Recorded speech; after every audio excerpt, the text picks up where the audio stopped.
bolalarimiz deb vazifa bergandek, hozir metrodan pryamo qilishyapti.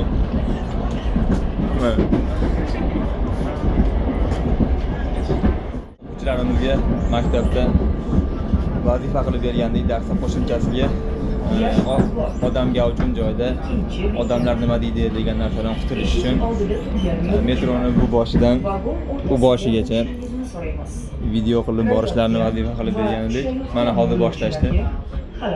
Ketishyapti oxiriga. Keyingi bekat Texnopark. Birinchi bekat. Buni sinab ko'rishingiz mumkin. Yosh bolali, nogiron va yoshi katta yo'lovchilarga joy bering. Buni sizlar ham sinab ko'rishingizni xohlagan bo'lardim. Bu zo'r narsa. Odamlar nima deydi degan fikrlardan, social anxiety degan ijtimoiy qo'rquvlardan xalos bo'lish uchun bu zo'r narsa. O'zimda sinab ko'rganman. Shunga maktabda o'quvchilarimizga ham vazifa qilib berganmiz. Menimcha natijalar bomba bo'ladi. Shunaqa.